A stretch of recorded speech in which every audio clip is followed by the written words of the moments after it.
If you want to find the absolute smartest person in a room during a crisis, well, you don't look for the person shouting orders. No, definitely not the loudest one. Right. And you don't look for the person running around, trying to manage everything. You look for the person doing absolutely nothing. It's the one who's just sitting there. Exactly, just quietly sitting there observing everything. Because today, we are unpacking a real-life case study of exactly that. It is such a brilliant example. It really is. We are doing a deep dive into an excerpt from a document titled The Walking University, specifically a story called The Rajdoot and the Number Plate Incident. Which is a fantastic title, by the way. Oh, I love it.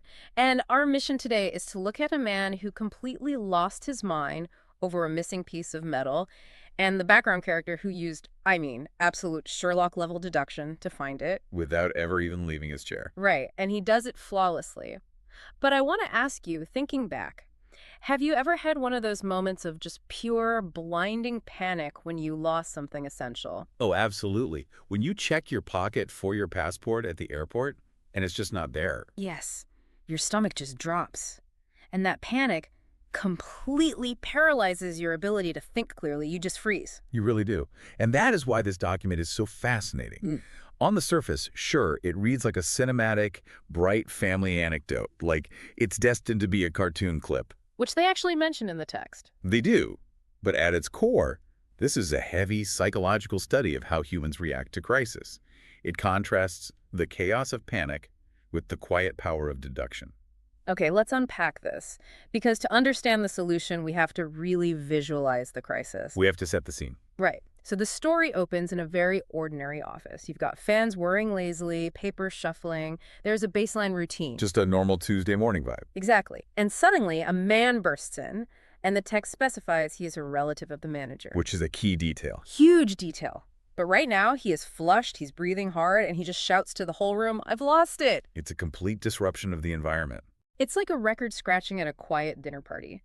And despite his status as the manager's relative, in that moment, all anyone saw was panic. What's fascinating here is how the author sets up that stark juxtaposition. You have the lazy, whirring routine of the office colliding with this abrupt, flushed chaos. It just shatters the peace completely. It does, and panic operates as an incredible equalizer. It immediately strips away hierarchy. Because he wasn't the manager's relative right then. He was just a guy freaking out. Exactly. When you are sweating and shouting, people don't see your title. They just see a biological organism in distress. Think about how panic operates in your own life. It just erases all the context. It really does. The immediate problem just becomes the only thing in the room. The only thing that exists. It makes me think of a computer getting a virus. The system uses all its RAM on this giant flashing warning pop-up. And there's no processing power left to actually run the antivirus. Exactly. The system is just totally overwhelmed. So everyone freezes, and someone finally asks the obvious question, lost what? And this is where the stakes get established. Right, because he yells out that he lost his Rajdoot's number plate. Yes, his motorcycle license plate. And the whole room just freezes. People raise their eyebrows, they whistle. And I need you to explain this, because if I lose my license plate today, it's annoying. Sure, it's a hassle. Yeah, I go online, pay a fee, maybe wait at the DMV. It's not a burst through the doors screaming crisis. Why did this room react like someone died? Well, you have to look strictly at the text's definition of the Rajdoot's significance in this specific era. The Rajdoot era. Exactly. In this time period, bikes meant status, freedom, and identity. So it wasn't just a way to commute? Not at all. The number plate was legal proof. It was a license. The author actually frames it anthropomorphically. Oh, like giving the bike human traits. Yes. The text calls the number plate the bike's name tag to the world. I love that phrase, the bike's name tag to the world. It shows how personal it was. It highlights a really deep personal connection. Using that plate meant a trifecta of doom, basically. Okay, lay out the trifecta for me. First, you have immediate trouble with the law. You can't just drive it without the plate. Right, you get pulled over instantly. Second, you have trouble with the office and your social standing. Because you look irresponsible. Exactly. And third, the complete loss of personal peace of mind. Because replacing it back then was a bureaucratic nightmare. Ah, so it really was a symbol of his freedom, and he just lost it. He is suddenly trapped. The stakes are incredibly high. Okay, so the stakes are sky high, the guy is panicking, the room is stunned, and then he makes this confession. A very exasperated confession. Right. He runs his hands through his hair and admits a crucial detail. He says the plate was loose that morning. He thought about tightening it, but he forgot. Which is such a painful admission. It is, but the crowd's reaction is what absolutely gets me. It is so frustrating. What do they do? They are completely unhelpful. They shake their heads. Someone mutters that he's careless, and another guy just sighs and says, well, you'll never find it now. The air is thick with resignation. Thick with resignation. Yes, that's what the text says. And it makes me so mad. It's like when you drop your phone on the sidewalk and someone helpfully points out, oh, you dropped your phone. Yeah, thanks for the update. Right. Not helpful at all. Why is the crowd acting like this? Well, if we zero in on that phrase, thick with resignation, we can see the psychology of the crowd. Okay, break their psychology down for me. Instead of using the man's clue, he just told them the plate was loose, which is actionable data. Huge. But instead of using it to help him, they default to judgment. Calling him careless. Right. And they default to defeatism, saying he'll never find it. So they just give up immediately? Yes. This establishes the baseline human reaction to a complex problem, which is surrender. We just surrender because it's too much emotional effort to help. Exactly. It perfectly sets the stage for a contrasting method of problem solving. Because right when the room gives up and the air is just dead with defeat, a background character steps into the spotlight. The narrator's dad. Yes. The dad enters the story. And the text says he wasn't even supposed to be there. He just happens to be in the office. Right. And he is described as a quiet superhero. He doesn't raise his voice. He doesn't dramatize. He is just calm and measured. What's fascinating here is his physical presence. How so? It is the exact opposite of the panicked man. Oh, because the other guy was flushed and shouting. Exactly. The panicked man is breathing hard and radiating chaos. The dad is quiet, calm, and completely still. The author actually points that out, saying that's how legends enter stories unexpectedly. It is a great line. And the text emphasizes that true problem solving requires a de-escalation of emotion. You have to bring the temperature of the room down. Precisely. If we speculate a bit on being a background character in your own environment, it's a powerful position. Because you're just watching. Yes. Observing quietly often yields way more information than being the loudest person in the room. You're just absorbing the data without filtering it through your own ego. Exactly. You are a neutral receiver. So how does he translate this quiet observation into action? Because he doesn't just sit there forever. He asks the one question that actually matters. Right. He doesn't ask, where did you last see it? No, which is what everyone always asks. And it's such a useless question. If I knew where I saw it last, I wouldn't be looking for it. Exactly. Instead, he asks for spatial data. He just says, what was your route today? It is such an efficient question. The panicked man rapid fires his answer. He says he went to the factory, the division office, and then the new botanical farm location. And he adds a very specific detail about that farm. Yeah, he says it's a restricted area for management only. Which is a fascinating thing to throw in during a panic attack. Why do you think he includes that? Does he just want to sound important? Basically, yes. It's a throwaway detail by the panicked man to emphasize his importance.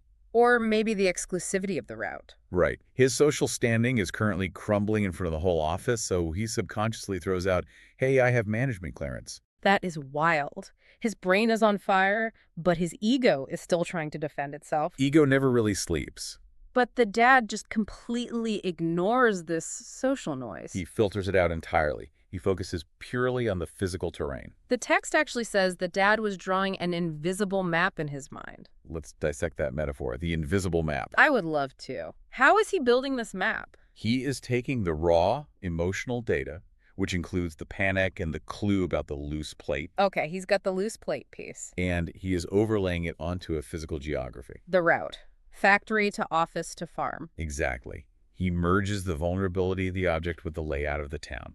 So, with this map drawn in his head, he makes what sounds like a completely impossible prediction. He is very confident about it, too. He is. He tells the man with total certainty to check the stretch between the division office and the farm. Just that one specific stretch. And the panicked man's reaction is just classic. He scoffs at him. He gets defensive. He calls it a mess out there. He says it's full of gravel roads, potholes, uneven terrain. He literally compares it to finding a needle in a haystack. Which is just incredible irony. Here's where it gets really interesting to me. The panicked man actually has all the critical information already in his head. He knows about the gravel and the potholes. Yes, he is the one listing them off, but he views that terrain as an obstacle. Because of his panic. Right. To him, the rough road is why it's a needle in a haystack. But the dad views it as the solution. It's just a brilliant shift in perspective. But the dad doesn't argue with him. He doesn't lay out a big logical proof. No, he doesn't explain his logic at all yet. He just smiles gently and issues a challenge. He says, search first. If you still don't find it, then you can come back and scold me. We have to analyze the emotional intelligence of that response. It's so smooth. Why does he offer to let the guy scold him? He issues a challenge with extreme, quiet confidence. By offering to let the man scold him later, the dad absorbs the man's anxiety. Like a shock absorber. Exactly. He gives him a specific mission to channel his panicked energy into. Because if he had argued, the guy would have just stood there yelling. Right, it would have turned into an ego battle in the office. Instead, he basically says, go walk off your panic on this dirt road, and if I'm wrong, you get a free pass to yell at me. It completely diffuses the confrontation and gets the man moving. It's masterful. So we leave the tense, silent office, and the text jumps forward 2 hours to see the results. 2 hours of searching. And then the door opens again, but with a completely different kind of energy this time. We have to contrast this second door opening with the first one. Okay, so? The first time, it was driven purely by biological panic. Yeah. The man was flushed and shouting. Right, and now? Now he is dusty, he is tired, but he is just stunned. It's driven by awe. He has the plate in his hand. Yes, he found it. And the description of the plate paints such a picture. It is scratched, it's bent, they say it was possibly run over by a gravel truck. But it's intact. It's readable. To me, those scratches and bends aren't just damage. They are physical proof of the dad's invisible map. The data made physical. Exactly. The terrain literally left its mark on the metal. And the man is described as childlike in disbelief. He asks, how W did you know? Because to him, it looks like magic. It really does. When you are that stressed out, someone giving you a perfect answer feels supernatural. It shows how high-level logical deduction can appear indistinguishable from magic to someone trapped in an emotional state. I mean, Arthur C. Clarke said any sufficiently advanced technology is indistinguishable from magic. And the same applies to cognitive processing. Wow, yes, advanced cognitive processing looks like wizardry to a panicked brain. But as the text explicitly states, it wasn't magic. No, it was Sherlock-level deduction. Pure logic. So the dad breaks it down, and he does it without theatrics. There is no I told you so moment. He just calmly reveals the mechanism. He lays out the 2 clues. Clue 1, the plate was already loose. Clue 2, the only place rough enough to shake it off was the gravel pothole stretch. Between the office and the farm. The author calls this simple, precise, elegant, boom, Sherlock-level deduction. No magic, no gadgets required. Pure logic, experience, and razor-sharp observation. Can you break down the equation the dad used here?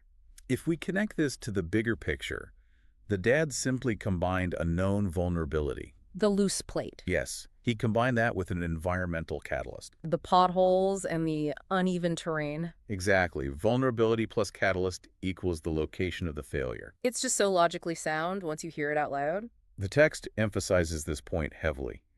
In an age where we might rely on gadgets or apps or technology to find lost items. Like putting a Bluetooth tracker on your peas. Right. In our era, we outsource our tracking. But this story was a triumph of the walking university. The walking university. I love that concept. It represents the sheer power of human experience and observation. You gather data just by walking through life with your eyes open. Exactly. He had already gathered the data about the road conditions long before the plate went missing. He just stored it away until he needed it. The dad really turned a mundane crisis into a masterclass in thinking clearly under pressure. And he proved his hypothesis correct on a lonely gravel road. It's an incredible story. Now, there is a fascinating footnote to this source material regarding the medium it's meant for. The visual medium. Right. The text concludes by mentioning that a cartoon clip for this story is ready. It's described as bright and expressive. And built around that specific detective moment. I was thinking about how perfectly this translates to an expressive animated format. It is tailor-made for animation. Because you can exaggerate those extreme emotions. Exactly. You can vividly show the panic versus the absolute calm. The dusty, exhausted return of the man. Those are highly animated concepts. But framing this family anecdote as a detective moment does something else, too. What does it do? It elevates it from a simple, remember when story. Oh, to something more impactful. Yes, it turns it into an educational fable. A fable. I like that. It teaches the viewer, or the listener, how to actually process information in real time. It models the behavior you should adopt in a crisis. Precisely. It visually demonstrates the value of the walking university. That is just brilliant. Well, to summarize the incredible journey we've been on today, It's been quite a ride. it really has. We went from a whirring fan and a sudden explosion of panic right through the frustrating resignation of the crowd. The classic bystander defeatism. Yes, to the quiet, elegant logic of a background character. A dad who mapped out a flawless solution using nothing but the clues provided by the panicking man himself. It is a true masterclass. It really is. And I want to leave you, our listener, with a final provocative thought to mull over. Something to take away from all this. Exactly, because the panicked man actually had all the data he needed to solve his own problem. He held all the cards? He did. He knew the plate was loose and he knew the road was bumpy. He just lacked the calmness to connect those two facts. The panic blocked the connection. So the next time you face a sudden crisis, ask yourself, are you frantically searching the whole haystack, or are you calmly looking for the potholes in your own route? That is the perfect question to ask. Thank you so much for joining us on this deep dive into the walking university. Keep observing the world with razor-sharp logic.